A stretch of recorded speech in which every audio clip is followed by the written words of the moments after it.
The illusion of a prolonged, negotiated settlement in the Middle East has just been eliminated. We are no longer looking at a slow war of attrition. We are looking at a compressed timeline of absolute structural demolition. The rules of engagement have fundamentally shifted overnight. According to recent reporting from AP News, a massive strategic shift has been announced.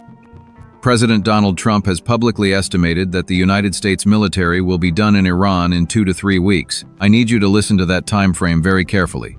2 to 3 weeks. The mainstream media will analyze this as political rhetoric. They will call it overly optimistic. They will immediately compare it to past conflicts in Iraq or Afghanistan. They will assume Washington is planning another long, drawn-out occupation. But the reality behind the headlines reveals a completely different military doctrine. This is not a timeline for occupation. This is a timeline for eradication. To maintain absolute intellectual integrity, we must separate verified statements from strategic speculation. The fact is, the Commander-in-Chief of the United States has set a 21-day maximum limit for operations. The speculation involves what the Pentagon can physically achieve in that extremely narrow window. Let us apply cold military logic to this timeline. Iran is not Iraq. It is a vast, mountainous fortress. It has a population approaching 90 million people. You cannot conquer, pacify, and occupy a nation of that size in 3 weeks. Therefore, the United States has zero intention of occupying Iran. The goal is not regime change through nation building. The goal is regime decapitation through overwhelming kinetic force. This changes the structure of the conflict, not tactically, structurally. If you want to understand how this evolves, stay with this analysis. What is not being said publicly is the exact definition of the word done. When the administration says the United States will be done, they mean the military objectives will be completed. Those objectives do not include stabilizing the country afterward. A 3-week campaign means the United States Air Force and Navy will execute a continuous, high-intensity bombardment. They will systematically dismantle every pillar of the Iranian state. Day 1 will eliminate the integrated air defense networks. Days 2 through 5 will focus entirely on command and control nodes. They will sever the communication lines between the political leadership and the military commanders. By the second week, the target matrix shifts to national infrastructure. This includes the Karg Island oil terminal. It includes the civilian power grid. It includes the massive desalination plants. The final week will be dedicated to bunker busting. The United States will drop massive ordnance penetrators on the deep subterranean nuclear facilities at Isfahan and Fordo. And then, according to this timeline, the United States military will simply pack up and leave. This is the real problem. You cannot shatter a regional superpower and walk away without triggering a catastrophic power vacuum. If the central government in Tehran collapses, the Iranian Revolutionary Guard Corps does not simply surrender. They will fracture into dozens of heavily armed, decentralized proxy militias. These militias will still possess stockpiles of asymmetric weapons.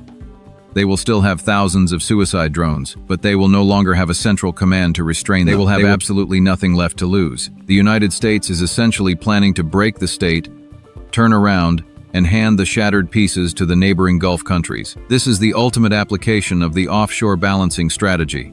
Washington is telling Saudi Arabia and the United Arab Emirates that the immediate military threat will be neutralized, but the long-term regional chaos will be their problem to manage. Let us examine the economic impact of a 3-week timeline.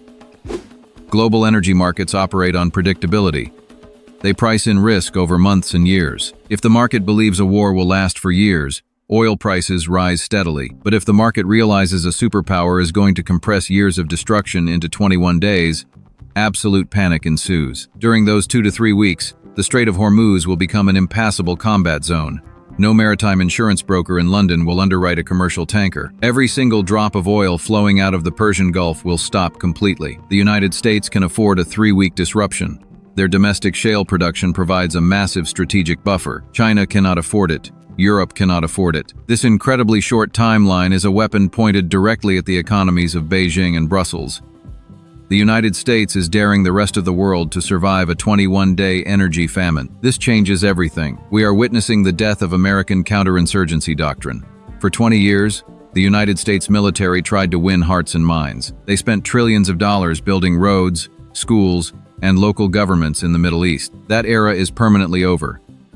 The new doctrine is purely punitive. It is transactional and brutally efficient. The message being broadcast to the globe is simple and terrifying.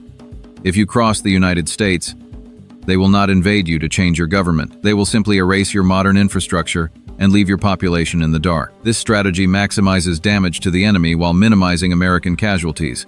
There will be no American patrols in the streets of Tehran. There will be no roadside bombs taking American lives during a prolonged occupation. But we must critically analyze the severe flaws in this logic. What happens on day 22 if the United States declares victory and steps back? Who secures the nuclear material buried under the rubble? If the bunkers at Isfahan are cracked open but not entirely vaporized, that highly enriched uranium is still there. It will be sitting in an ungoverned wasteland.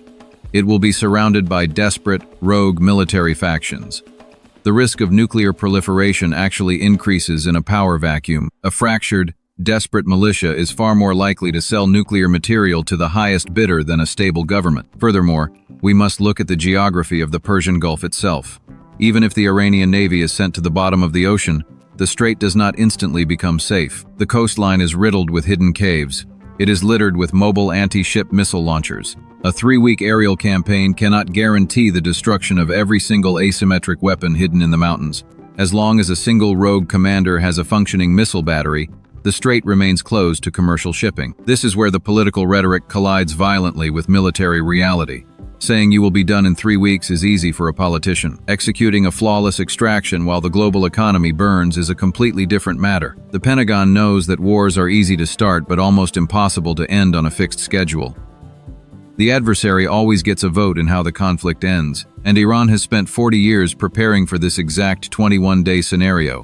They have built their entire defense architecture around surviving a massive initial strike. They will absorb the blow, let the United States declare a premature victory, and then unleash hell on the surrounding region. Let us move into the operational reality of what happens during these critical 21 days. We must examine the Iranian defense strategy, not through the lens of political rhetoric, but through the cold arithmetic of asymmetric warfare. When the United States sets a 3-week clock, it provides the adversary with a massive strategic advantage.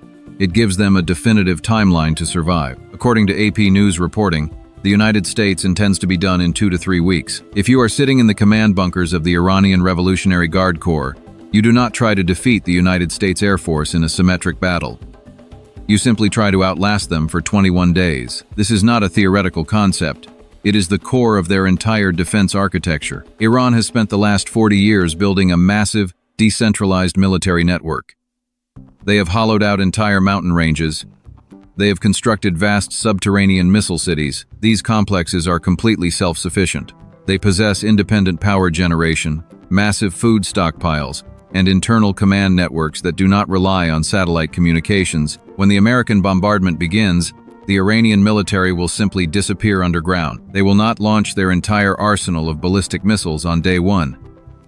They will absorb the initial shock. They will let the United States expend billions of dollars in precision-guided munitions on empty airfields and surface-level radar installations. This changes the structure of the conflict entirely. The Pentagon can destroy every visible military asset in Iran within the first week. But they cannot guarantee the destruction of the subterranean networks. By week 3, when the United States is preparing to declare victory and withdraw, the true Iranian counteroffensive will begin. What is not being said publicly is the extreme vulnerability of the surrounding Arab states during this withdrawal phase. If you want to understand how this evolves, stay with this analysis. Imagine the scenario on day 22. The United States announces that its primary military objectives have been achieved.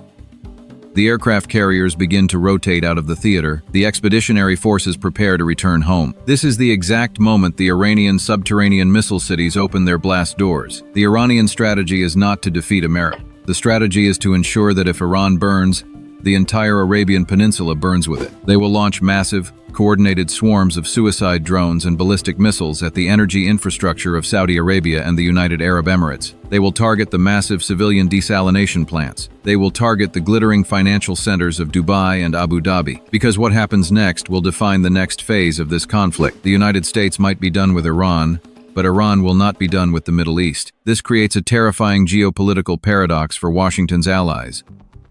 The Gulf states are relying on the United States to neutralize the Iranian threat, but a 3-week punitive expedition does not neutralize a nation of 90 million people. It merely enrages them and shatters their central command structure. We must ask the critical question, what does this actually change? It changes the fundamental security guarantee of the Persian Gulf. If the United States shatters the Iranian state and then immediately leaves, It creates a massive, heavily armed power vacuum right on the border of the global energy heartland. This is the real problem. The Gulf states will be left facing a fractured, desperate, and highly capable adversary without the continuous protection of the American security umbrella. Furthermore, we must analyze the catastrophic ripple effects on the global economy. A 3-week war sounds brief, but in the context of global supply chains, it is an eternity. During those 21 days, the Strait of Hormuz will be completely impassable. As I established in the first part, the maritime insurance markets will instantly freeze. No commercial vessel will enter the Persian Gulf while thousands of missiles are flying overhead. But the economic shock does not end on day 22. Even if the United States declares the military operation over, the Strait of Hormuz does not instantly become safe for commercial shipping. The Iranian military will have spent the 3-week window heavily mining the strait. They will use advanced smart mines that sit on the ocean floor and wait for specific acoustic signatures. Clearing these mines is an incredibly slow and dangerous process.